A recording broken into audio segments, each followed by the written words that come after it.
बिस्मिल्लाहिर्रहमानिर्रहीम। अस्सलाम वालेकुम क्लास। आज हम ऑर्गेनिक केमिस्ट्री का 4th लेक्चर स्टार्ट करने जा रहे हैं जिसका नेम है क्रैकिंग ऑफ पेट्रोलियम।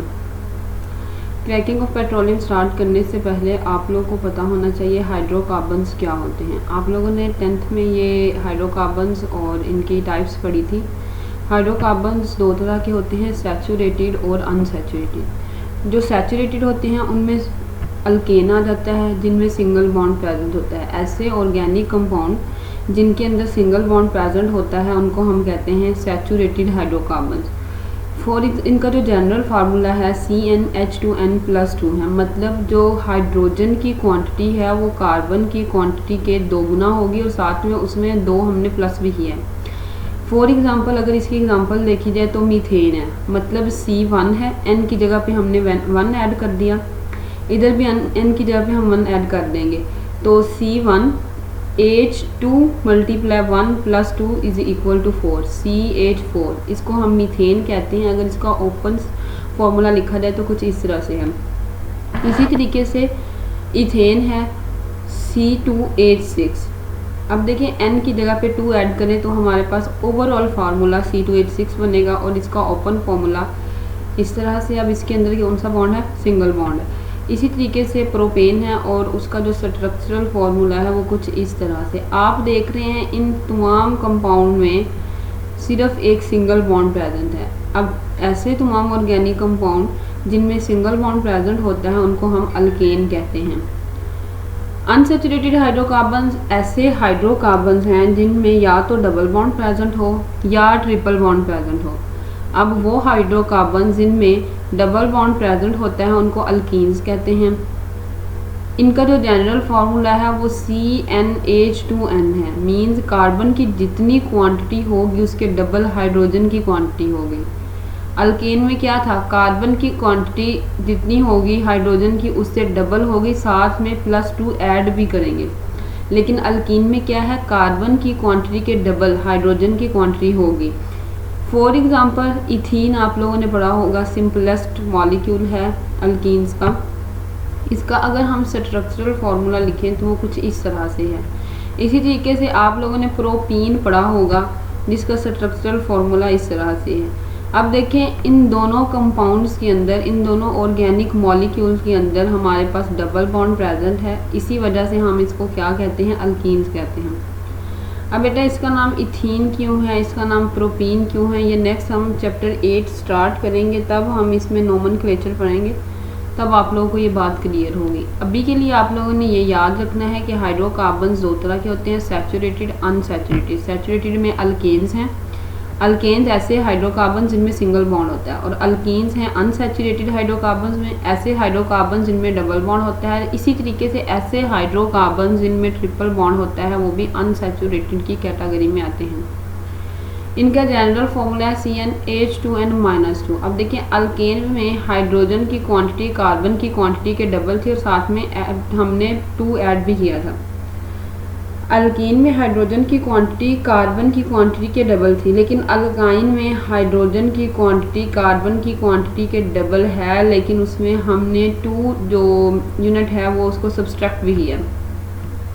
अगर इसकी एग्जांपल देखें तो इथाइन है। अब ये देखें ये इथाइन का स्ट्रक्चरल फार्मूला है। देखिए इसमें है ट्रिपल बॉन्ड।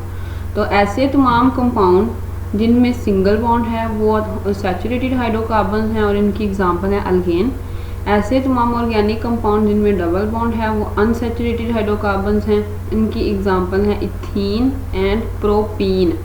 इसी तरीके से ऐसे तमाम ऑर्गेनिक कंपाउंड जिनमें ट्रिपल बॉन्ड है उसको हम अनसैचुरेटेड हाइड्रोकार्बन्स की दूसरी क्लास में लेते हैं। For example ethyne.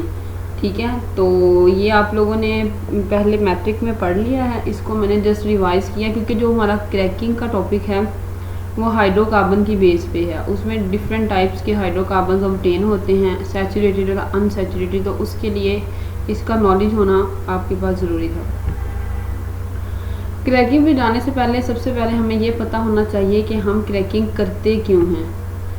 बेटा आपको पता है हमने जब पेट्रोलियम की फ्रैक्शनल डिस्टिलेशन की थी तो हमारे पास डिफरेंट फ्रैक्शंस आई थी जिनका टेबल आपके सामने है। Natural gas, petroleum, ether, naphthalene, gasoline, kerosene, gas oil, ये सब था।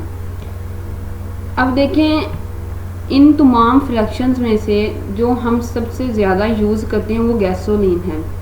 ये एज अ पेट्रोल भी यूज़ होती है और एज अ फ्यूल भी यूज़ होती है, लेकिन इसकी जो प्रोडक्शन है during fractional distillation of petroleum 20% सिर्फ ये ऑब्टेन हो रही होती है, जबकि बाकी तमाम जो फ्रैक्शंस हैं उनकी क्वांटिटी ज़्यादा अमाउंट में प्रोड्यूस होती है, लेकिन उनकी जो यूटिलाइजेशन है, उनकी जो एप्लीकेशन है वो कम है।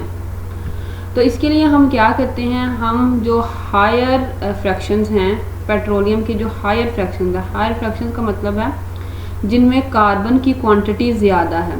For example kerosene gas, oil, lubricating oil, ये हायर हैं, ठीक है, हायर हाइड्रोकार्बन हैं, हायर फ्रैक्शंस हैं, क्योंकि ये गैसोलिन्स के बाद में प्रोड्यूस होती हैं। इनकी हम क्रैकिंग करते हैं, इनको क्रैक करके हम कन्वर्ट करते हैं गैसोलीन के अंदर। मैं अगेन रिपीट कर रही हूँ, क्रैकिंग की रीज़न क्या है, जब हम पेट्रोलियम की फ्रैक्शनल डिस्टिलेशन करते हैं तो हमारे पास डिफरेंट फ्रैक्शंस ऑब्टेन होती हैं। उसमें जो मोस्ट इम्पोर्टेंट फ्रैक्शन है वो गैसोलीन है। ये इसकी डिमांड बहुत ज़्यादा है, ये हम बहुत ज़्यादा यूटिलाइज़ कर रहे हैं, लेकिन इसकी जो क्वांटिटी प्रोड्यूस होती है ड्यूरिंग फ्रैक्शनल डिस्टिलेशन वो सिर्फ 20% है, जो कि बहुत कम है। अपनी डिमांड्स को फुलफ़िल करने के लिए, अपनी रिक्वायरमेंट्स को पूरा करने के लिए हम क्या करते हैं, जो हायर फ्रैक्शंस हैं उनकी क्रैकिंग करते हैं, ताकि हम उन हायर फ्रैक्शन से गैसोलीन को प्रोड्यूस कर सकें। अब क्रैकिंग करते कैसे हैं, मोस्ट इम्पॉर्टेंट शॉर्ट क्वेश्चन है और लॉन्ग भी पूछा जा सकता है। डेफिनेशन के लिहाज से what is cracking, define cracking with example, ये पूछा जाता है। अगर हम डेफिनेशन देखें तो मैंने आपको ऑलरेडी बता दिया है कि जब हायर हाइड्रोकार्बन्स को हम लोअर हाइड्रोकार्बन्स में कन्वर्ट करते हैं तो इस प्रोसेस को क्रैकिंग कहते हैं। बेटा अब आप लोगों को पता है हायर हाइड्रोकार्बन्स के जो बॉइलिंग पॉइंट हैं वो हाई होंगे और जो लोअर हाइड्रोकार्बन्स हैं उनके बॉइलिंग पॉइंट क्या होंगे, कम होंगे। ये मैंने आप लोगों को पहले भी बताया था। हायर हाइड्रोकार्बन्स में कार्बन की क्वांटिटी ज़्यादा होने की वजह से लंदन डिस्पर्शन फोर्सेस स्ट्रॉन्ग हो जाती हैं। जब लंदन डिस्पर्शन फोर्सेस स्ट्रॉन्ग हो जाती हैं तो उनको बॉयल करने के लिए हमें ज़्यादा एनर्जी की ज़रूरत पड़ती है। इसीलिए डेफिनेशन में उन्होंने ये लिखा है कि breaking of higher hydrocarbons with high boiling point into lower hydrocarbons with low boiling point is called cracking. अच्छा, अगर इसकी एग्जांपल दूँ जो बुक में है, उन्होंने C16 लिया है। ज़रा टेबल में देखें, टेबल में जो हमारे पास कैरोसिन है वो C8 से C14 तक है। इसी तरीके से जो लुब्रिकेटिंग ऑयल है वो C18 से ग्रेटर है, तो ये लुब्रिकेटिंग ऑयल हो सकता है। उन्होंने लुब्रिकेटिंग ऑयल की फ्रैक्शन ली है हायर फ्रैक्शंस में से, उसको हीट किया है 700 सेल्सियस पे। रिजल्टेंट हमारे पास 3 प्रोडक्ट्स ऑब्टेन हुई हैं। एक हेप्टेन जिसमें कार्बन की क्वांटिटी 7 है, एक प्रोपीन, ठीक है, ये अनसैचुरेटेड हाइड्रोकार्बन्स हैं, और जो 3 यूनिट्स हैं वो इथीन के प्रोड्यूस हुए हैं, ये भी अनसैचुरेटेड हाइड्रोकार्बन्स हैं। अब आप लोगों को पता चल गया होगा कि मैंने हाइड्रोकार्बन्स का कॉन्सेप्ट रिवाइज क्यों करवाया था। देखें, इसमें हमारे गैसोलीन प्रोड्यूस हो रही है, ये है सैचुरेटेड हाइड्रोकार्बन जिसमें कार्बन की क्वांटिटी 7 है। अगर आप लोग टेबल में देखें तो गैसोलीन में जो कार्बन की क्वांटिटी है वो C4 से C13 तक है। इसके अंदर जो कार्बन की क्वांटिटी है वो गैसोलीन की ही होगी, तो C7 गैसोलीन में आता है। जब भी हम C16H34 की क्रैकिंग करेंगे in the presence of heat at the temperature of 700 Celsius, हमारे पास 3 प्रोडक्ट्स ऑब्टेन होंगी। First product is called gasoline, that is saturated hydrocarbon. Second and third product are unsaturated hydrocarbons, और ये बिलोंग्स करती हैं alkyne family से, ठीक है, जिसमें डबल बॉन्ड प्रेजेंट होता है। बेटा ये यही चीज़ है C16H34, इसको मैंने ओपन फॉर्म में लिखा है ताकि आपको समझ आए। ये CH3 है। अब जहाँ पे 2 बॉन्ड्स आपस में कनेक्शन शो कर रहे हैं, इस कनेक्टिविटी पे CH2 है, ये भी CH2 है, ये भी CH2 है, ये भी CH2 है, एंड सो ऑन। ये लंबी चेन C16 और H34 एटम्स पर मुश्तमिल है। जब हम इसकी क्रैकिंग करते हैं इन the presence of heat at a temperature 700 Celsius, तो हमारे पास यही 3 प्रोडक्ट्स ऑब्टेन होती हैं। बेटा ये रिएक्शन ये ऊपर वाला ही है, बस मैंने इसको ओपन फॉर्म में लिखा है। C7H16 saturated hydrocarbons. अब देखिए इसमें कोई डबल बॉन्ड नहीं है, इसका मतलब है ये अल्केन फैमिली है, सैचुरेटेड हाइड्रोकार्बन है और उसको हम गैसोलीन कहते हैं। इसी तरीके से हमारे पास 3 यूनिट्स प्रोड्यूस होते हैं इथीन के, जो अनसेचुरेटेड हाइड्रोकार्बन है। इसी तरीके से 1 यूनिट प्रोड्यूस होता है, तो ये प्रोपीन है जो कि थर्ड फ्रैक्शन है, जो कि थर्ड प्रोडक्ट है जो कि क्रैकिंग से ऑब्टेन होती है। इसी तरीके से आगे नेक्स्ट हमारे पास है कि क्रैकिंग की प्रोडक्ट्स कौन कौन सी होती हैं। आपने अभी देखा है गैसोलीन थी क्रैकिंग के रिज़ल्ट में प्रोड्यूस होने वाली प्रोडक्ट। इसी तरीके से स्मॉल चेन अल्कीन से, जिसमें हमारे पास इथीन आ जाता है, प्रोपीन आ जाता है, जो कि अभी प्रोड्यूस हुई थी। इसी तरीके से बेटा ब्यूटीन भी हो सकती है और बेंजीन भी हो सकती है। डिपेंड करता है कि हम कौन सी हाई फ्रैक्शन को यूज़ कर रहे हैं गैसोलीन ऑब्टेन करने के लिए, और डिपेंड करता है अंडर कौन सी कंडीशन के अंडर हम क्रैकिंग को करवा रहे हैं। ठीक है, अब जो ये बाई प्रोडक्ट्स ऑब्टेन हुई हैं, जिसमें इथीन है, प्रोपीन है, ब्यूटीन है, बेंजीन है, इनकी एप्लीकेशन है, इनको हम डिस्कार्ड नहीं करते बल्कि अपनी इंपॉर्टेंट एप्लीकेशन के लिए यूज़ कर लेते हैं, जिनमें हम इनसे प्लास्टिक बनाते हैं, डिटर्जेंट्स बनाते हैं, फर्टिलाइज़र्स प्रोड्यूस करवाते हैं। इसी तरीके से वीड किलर, बेटा अनवांटेड प्लांट्स को किल करने के लिए जो अद्वियात बनाई जाती हैं, मेडिसिन बनाई जाती हैं, उनको हम वीड किलर्स कहते हैं। इसी तरीके से इन बाई प्रोडक्ट्स से, जिसमें इथीन और प्रोपीन इंक्लूड हैं, इनसे हम केमिकल्स भी बनाते हैं, जैसा कि एथानॉल है, फिनॉल है। अब ये एथानॉल और फिनॉल क्या है, ये ऑर्गेनिक कंपाउंड ही हैं, इनके प्रॉपर चैप्टर हैं आपकी बुक में। जब हम वो स्टडी करेंगे तब आप लोगों को अच्छे से क्लियर हो जाएगा। अभी के लिए आपने सिर्फ ये याद रखना है कि जो क्रैकिंग है उसकी 2 बाई प्रोडक्ट्स हैं, गैसोलीन है और अनसैचुरेटेड हाइड्रोकार्बन्स हैं। अनसैचुरेटेड हाइड्रोकार्बन्स कौन कौन से हैं? इथीन है, प्रोपीन है, ब्यूटीन है, बेंजीन है। अब ये जो बाई प्रोडक्ट्स हैं ethene, propene, butene and benzene, इनके क्या यूजेस हैं, एप्लीकेशंस क्या हैं? तो वो डिटर्जेंट्स फॉर्मेशन के लिए है, फर्टिलाइज़र के लिए है, वीड किलर्स के लिए है, और इसके अलावा बहुत से इंपॉर्टेंट केमिकल्स भी हम इनसे बना सकते हैं। अब बेटा हमारे पास 2 बाई प्रोडक्ट्स हैं, एक गैसोलीन है, एक अनसैचुरेटेड हाइड्रोकार्बन्स है। आइदर गैसोलीन ज़्यादा क्वांटिटी में प्रोड्यूस होगी या अनसैचुरेटेड हाइड्रोकार्बन ज़्यादा क्वांटिटी में प्रोड्यूस होंगे। ये डिपेंड करता है उन कंडीशंस पे जिन कंडीशन के अंडर हम क्रैकिंग करवा रहे हैं। अब इन्हीं कंडीशन की बेस पे क्रैकिंग को फर्दर 3 टाइप्स में डिवाइड किया गया है। First type is called thermal cracking, second type is called catalytic cracking और third type is called steam cracking. ये इंपॉर्टेंट शॉर्ट क्वेश्चन है, ठीक है, अच्छे से आपने इसको समझना है और याद भी करना है। अब देखिए जो थर्मल क्रैकिंग है इसमें गैसोलीन की क्वांटिटी और प्रोड्यूस होगी, कैटालिटिक क्रैकिंग में गैसोलीन की क्वांटिटी डिफरेंट प्रोड्यूस होगी और स्टीम क्रैकिंग में गैसोलीन की क्वांटिटी डिफरेंट प्रोड्यूस होगी। अब देखते हैं इसमें से बेस्ट कौन सी है। फर्स्ट ऑफ ऑल हम बात करते हैं थर्मल क्रैकिंग की। बेटा थर्मल से पता चल रहा है इसमें टेम्परेचर इन्वॉल्व होगा। अब टेम्परेचर कितना होगा? हाई टेम्परेचर होगा 700 सेल्सियस, हाई प्रेशर होगा और अगर हम रिएक्शंस की बात करें तो हायर हाइड्रोकार्बन्स की जब हम ब्रेक डाउन करेंगे in the presence of this high temperature that is 700 Celsius and high pressure, तो हमारे पास 2 प्रोडक्ट्स ऑब्टेन होंगे। फर्स्ट वन इज गैसोलीन और सेकेंड वन इज अल्कीन।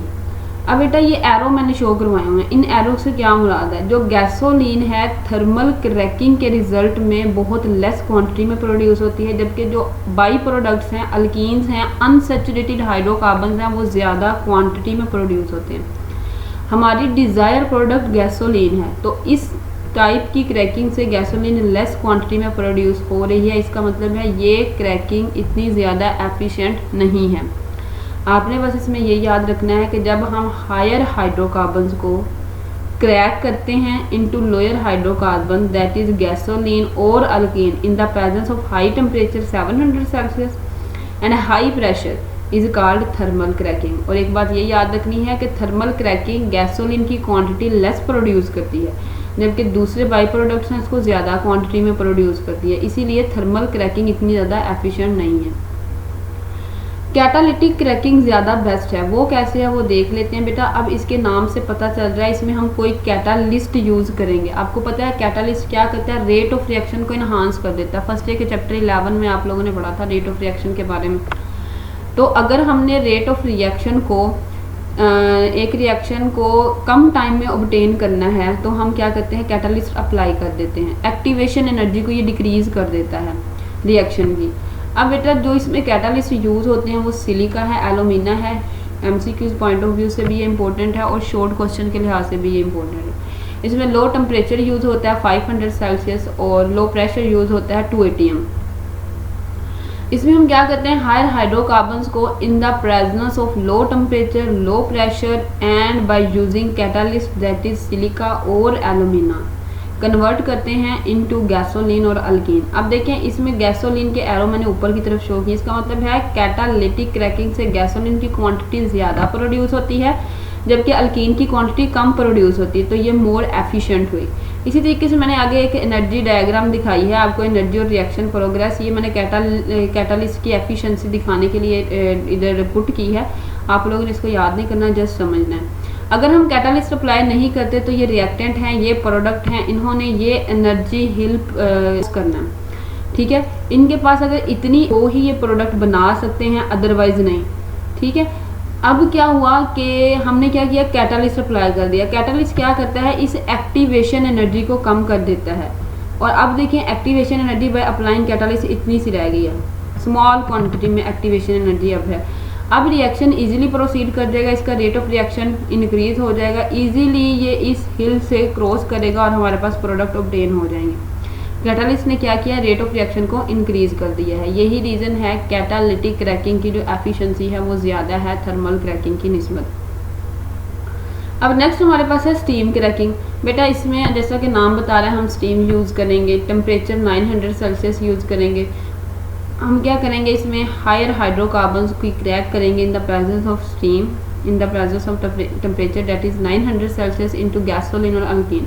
ये भी एफिशिएंट नहीं है क्योंकि इसमें जो गैसोलीन की क्वांटिटी प्रोड्यूस होती है वो लेस होती है, अल्कीन की जो क्वांटिटी प्रोड्यूस होती है वो ज़्यादा होती है। अगर हम इसके प्रोसीजर की बात करें तो हायर हाइड्रोकार्बन्स लेते हैं, उसको स्टीम के साथ मिक्स करते हैं, ऑर्गेनिक कंपाउंड के स्टीम वेपर्स बना लेते हैं, उसके साथ मिक्स करते हैं, फिर उसको हीट करते हैं at this temperature that is 900 Celsius. और हीट करने के बाद उसको हम रैपिडली कूल डाउन कर लेते हैं, और कूल डाउन करने से हमारे पास क्या होती है, हमारे पास इनकी प्रोडक्ट्स ऑब्टेन हो जाती हैं जो कि गैसोलीन है और साथ में अल्कीन है। गैसोलीन की क्वांटिटी कम होती है, अल्कीन की क्वांटिटी ज़्यादा होती है, तो मोर एफिशिएंट क्रैकिंग कौन सी हुई, कैटालिटिक क्रैकिंग हुई। अब बेटा मैंने आप लोगों को ये सारा कॉन्सेप्ट दिया है, अब आपके लिए एक होमवर्क या होम टास्क ही कह लें, आपने ये बताना है कि हम व्हीकल्स में पेट्रोल यूज़ करते हैं, मोस्टली गैसोलीन ही होती है, हम वाटर यूज़ क्यों नहीं कर सकते।